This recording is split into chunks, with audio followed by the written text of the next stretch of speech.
खूप साऱ्या गोष्टी महाराष्ट्रामध्ये अवस्था अतिशय दारुणच आहे। हे जरी आपल्या रायगड जिल्ह्यातलं महत्त्वाचं स्थानक जरी असेल तरी ठिकठिकाणची परिस्थिती वेगवेगळी आहे, परंतु प्रश्न मात्र सारखे आहेत। प्रामुख्याने महिला शौचालयाचे प्रश्न, पुरुष शौचालयाचे प्रश्न, थंड पाण्याची पिण्याची व्यवस्था, गरम पाण्याच्या आंघोळीची व्यवस्था, स्वच्छतागृहाचं म्हणजे ज्या पद्धतीनं स्वच्छता हवी आहे तशा प्रकारची कुठेही दिसत नाहीये। अनेक प्रश्न ह्या प्रवाशांचे सुद्धा मी ऐकलेले आहेत, आमच्या कर्मचाऱ्यांचे सुद्धा ऐकलेले आहेत। त्यामुळे सिमिलर परिस्थिती प्रत्येक ठिकाणी आहे, परंतु हा म्हणजे मी आल्यानंतर आश्चर्यचकित झालो की अतिशय मोक्याच्या ठिकाणी जवळजवळ 36,000 मीटरची जागा आपली ही आहे। त्यापैकी 34,500 मीटर जागा ही आपल्या ताब्यात आहे। 1,500 मीटर जागा अजूनपर्यंत ताब्यात आलेली नाही असं त्यांचं म्हणणं आहे।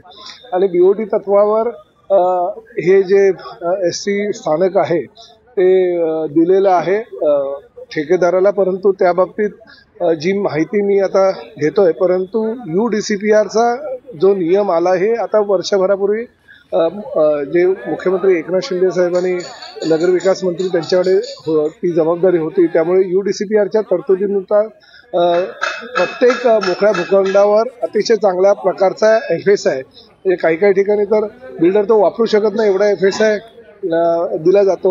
या ठिकाणी काही अडचणी सुद्धा निर्माण झाल्यात असं मला आमच्या अधिकाऱ्यांनी सांगितले की आता एअरपोर्ट ऑथॉरिटीनं हाईट रिस्ट्रिक्शन ठेवलेलं आहे, त्यामुळे परमिशन सुद्धा उंचीच्या इमारतींना मिळाली नाही। तर त्या सगळ्या ज्या समस्या आहेत हे बघून मी पुढल्या महिन्यामध्ये ह्या ठेकेदार, आमचे संबंधित अधिकारी आणि त्यांच्या काही अडचणी आहेत का ह्या संदर्भात एक बैठक आमच्या मंत्रालयामध्ये लावू आणि काही रिवाईज करू प्लॅन। कारण जुने जे प्लॅन झालेले आहेत ते मला कुठल्याही प्रकारे माझ्या बुद्धीला न पटणारे प्लॅन आहेत। म्हणजे बऱ्याच ठिकाणी परिवहनचा फायदा कमी, परंतु ठेकेदार किंवा बिल्डरांचा फायदा जास्त, अशा प्रकारचे ते प्लॅनिंग केलेले आहेत। तशी परिस्थिती इथे तर नाही ना, हे सुद्धा मला बघावं लागणार आहे। जास्तीत जास्त भविष्यामध्ये 60 वर्ष जर आपल्याला BOT तत्वावर किंवा PPP तत्वावर जर ह्या सेवा डेव्हलपरकडनं किंवा ठेकेदाराकडनं जर बनवून घ्यायच्या असेल तर 60 वर्षाचा विचार करून करावा लागेल, आताचा विचार करून चालणार नाही। मी अधिकाऱ्यांना ही सुद्धा माहिती आता दिलेली आहे की जरी BOTवर ठेकेदाराला दिलं असेल तरी लोकांच्या ज्या सुविधा म्हणजे पिण्याचं पाणी, प्रत्येकजण काय बिस्लरी विकत घेऊ शकत नाही, मिनरल वॉटरची बॉटल तो विकत घेऊ शकत नाही। त्यामुळे त्यांना थंड पिण्याचं पाणी, आमचे जे एसटी कर्मचारी नाईट शिफ्ट करतात त्यांना आंघोळीसाठी किमान गरम पाण्याची व्यवस्था, त्यांना व्यवस्थित झोपायला गादी किंवा बंक बेड, उशा, चादर, ह्या गोष्टी, पंखे, लाईट, ह्या गोष्टी सामान्य प्रश्न आहेत, ते काही मोठेही नाही आहेत की लगेच करू शकणारे असे प्रश्न आहेत, ते आधी द्या। प्रामुख्यानं शिवसेना प्रमुख हिंदू हृदय सम्राट बाळासाहेब ठाकरे स्वच्छता अभियान चालू केलं होतं गेल्या वर्षी आणि प्रामुख्यानं सगळ्या ज्या ठिकाणी चांगलं काम करणाऱ्या लोकांना उत्तेजनार्थ बक्षिसं सुद्धा देण्यात आली होती। 1 वर्ष सुरळीत ती चालू होतं, परंतु ती आता योजना जवळजवळ बंद पडली की काय असं अशी परिस्थिती झालेली आहे। त्यामुळे ती योजना अजूनपर्यंत चांगल्या प्रकारे कशी कार्यान्वित होईल, बक्षिसाच्या रकमेमध्ये वाढ करून आपल्या लोकांकडनं काम कसं चांगलं करून घेता येईल स्वच्छतेच्या बाबतीत, त्यासाठी मी प्राधान्य देणार आहे। छोटे प्रश्न आहेत, बाकी काही मोठेही प्रश्न नाही। मोठे प्रश्न तर मंत्रालयीन पातळीवर आम्ही सोडू, पण स्थानिक लेवलला आमच्या अधिकाऱ्यांनी ह्या 3-4 गोष्टीची जरी पूर्तता केली तरी प्रवाशांची जी फार मोठ्या प्रमाणात होणारी गैरसोय आहे ती टाळली जाईल।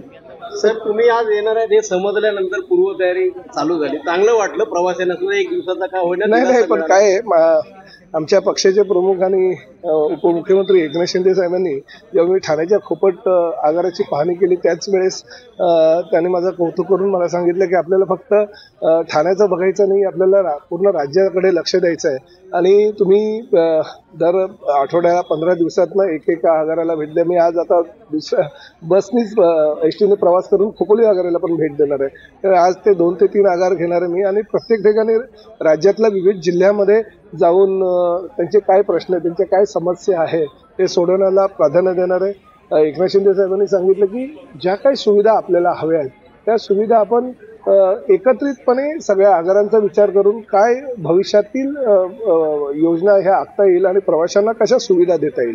प्रामुख्याने एसटी कर्मचाऱ्यांचे जे प्रश्न आहेत ते फार छोटे प्रश्न आहेत, जर योग्य प्रकारे त्याचा विचार केला तर ते प्रश्न सुटू शकतील असे तर आमच्या एसटीच्या कर्मचाऱ्यांना विश्वासात घेऊन त्यांच्याकडनं जे हवं आहे ते काम करून प्रवाशांना कशा जास्तीत जास्त सुविधा देता येईल तेव्हा आम्ही त्याला प्राधान्य देणार आहोत.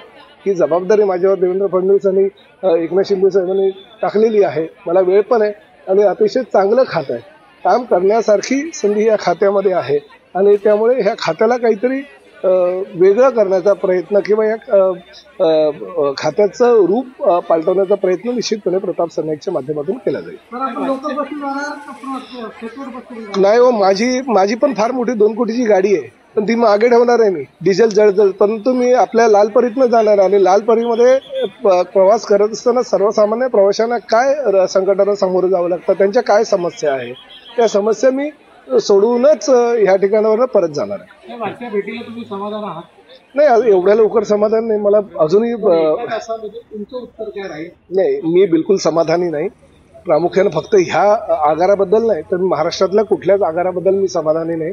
कारण मी आगाराला भेटी देत असताना सर्वसामान्य प्रवाशांनी, सर्वसामान्य जनतेनं मला जे काही मेसेजेस केलेले आहेत, मला जे काही फोन केलेले आहेत, जी काही माहिती दिलेली आहे, त्या माहितीच्या आधारे ते खरं मानून किंवा वस्तुस्थितीची जाणीव ठेवून मी कुठल्याही आगारावर ज्या सुविधा प्रवाशांना देण्यात येतात किंवा कुठल्याही आगारामध्ये आमच्या कर्मचाऱ्यांना ज्या सुविधा देण्यात येतात त्याबद्दल मी बिलकुल समाधान नाही. मला फार मोठे बदल करावे लागतील, वेळप्रसंगी कटू निर्णयही घ्यावे लागतील, परंतु ते कटू निर्णय घेऊन जर महाराष्ट्र राज्याचा परिवहन सेवा जर सुधारणा होत असेल तर ते कटू निर्णय घेण्याची जबाबदारी माझी आहे. नाही, आता ह्या सगळ्या समस्या सगळीकडे सारख्याच आहेत. प्रत्येक ठिकाणी काय कथन तेच करणं गरजेचं नाहीये, परंतु ह्या सगळ्या एकत्रितपणे समस्या घेऊन एक चांगला ठोस निर्णय आणि चांगला धोरणात्मक निर्णय पूर्ण परिवहन सेवेसाठी कसा करतील त्यासाठी हे सरकार प्राधान्य देईल. पुढचं काय राहील? म्हणजे आता तुम्ही एक भेट झाली, तुम्ही या अधिकाऱ्यांना सुद्धा काय वेळ देणार म्हटलं तर? नाही देणार नाही. आता मला ते पार्किंगच्या गाड्या तुमच्याच लोकांनी दाखवून दिल्या. दुर्दैव आहे की आरटीओच्या पार्किंगच्या गाड्या बाहेर जप्त केल्या, पार्किंगच्या गाड्या आगारामध्ये ठेवतात. ही काय कोणाच्या बापाची प्रॉपर्टी आहे का? हो, सर्वसामान्य जनतेची प्रॉपर्टी आहे. याच्यामध्ये तुम्ही असा वापर जर करत असाल आणि ते आपलंच डिपार्टमेंट करत असेल तर ते चुकीचं आहे. जर 1 महिन्याची मुदत दिलेली आहे, त्या गाड्या जर इकडनं हटवल्या नाही तर मी आरटीओच्या सगळ्या अधिकाऱ्यांवर कारवाई करेन. ह्या हटवल्याच पाहिजे त्यांनी.